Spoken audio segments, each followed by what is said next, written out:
à toutes et bienvenue dans cette nouvelle critique de film.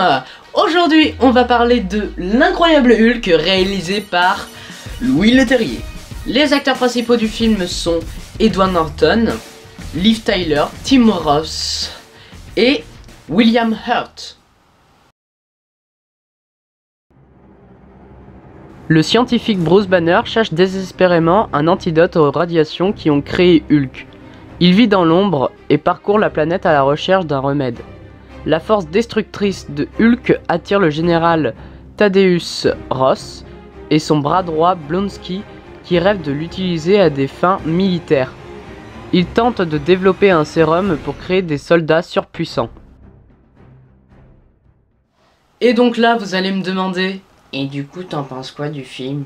Très bonne question.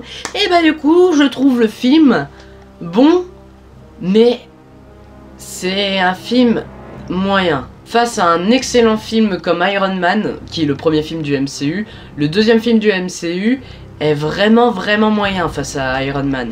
Du coup, je vais vous expliquer pourquoi ce film est moyen, en commençant par les défauts du film. Alors, déjà, un défaut du film, Edward Norton est un mauvais choix de casting pour incarner Bruce Banner. Bruce Banner est un médecin et en fait là on ne dirait pas du tout un médecin dans cette version là.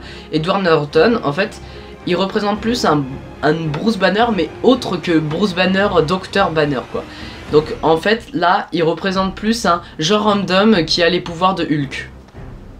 C'est ce que j'ai ressenti.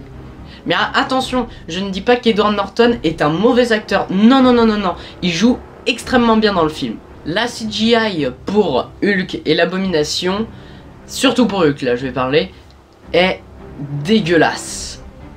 Vraiment, c'est pas beau à certains moments. Alors, je parle que pour les plans rapprochés. Lorsqu'on voit réellement Hulk en plan rapproché, donc vraiment où la caméra est très proche de lui, là on voit absolument que c'est du CGI et c'est vraiment pas beau. Ça fait mal aux yeux. Alors que quand c'est sur des plans un peu plus lointains, où on le voit se combattre, ou bref, quand on le voit crier ou rebondir, là ça se voit moins et c'est réaliste. Mais le problème c'est que là, la CGI est vraiment dégueulasse. Voilà. Ensuite, le film contient beaucoup, et quand je dis beaucoup, c'est vraiment beaucoup de facilité scénaristique. Surtout des gros ta gueule c'est magique. Par exemple, à un moment, sans spoiler, à un moment, deux personnages principaux vont se retrouver dans un hélicoptère. L'hélicoptère va se crasher. Tous les figurants autour d'eux seront morts, sauf les deux personnages principaux. Pourquoi eux ne sont pas morts et pourquoi tout le monde est mort sauf eux? Un gros ta gueule c'est magique. Voilà, c'est un exemple. Ensuite, on a une musique pas foufou, c'est une musique très oubliable. Le thème de Hulk est sympa, mais après le reste de la bande son est très oubliable. Ensuite on a un méchant basique, un méchant qui veut le pouvoir absolu, c'est tout, voilà, méchant trop basique et oubliable. Bon, maintenant on va partir dans des spoilers. À un moment, à la fin du film, l'Abomination va dire le mot, enfin le nom plutôt, pas le mot, le nom Hulk. Il va dire le nom Hulk.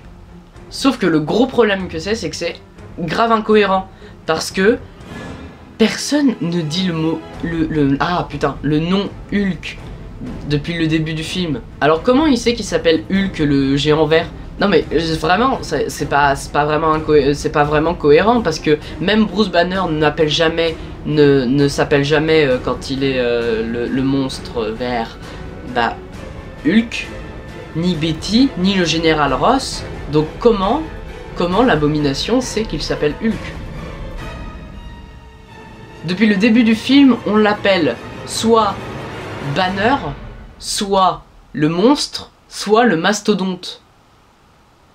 On l'a jamais appelé Hulk. Et enfin, le arrête. En gros, Hulk est en train d'étrangler l'Abomination. Il est vraiment en train de l'étrangler. Et il est sur le point de le tuer. Et du coup t'es en mode bon bah oui il va le tuer. Sauf que vient le moment où Betty dit arrête. Pourquoi tu dis arrête?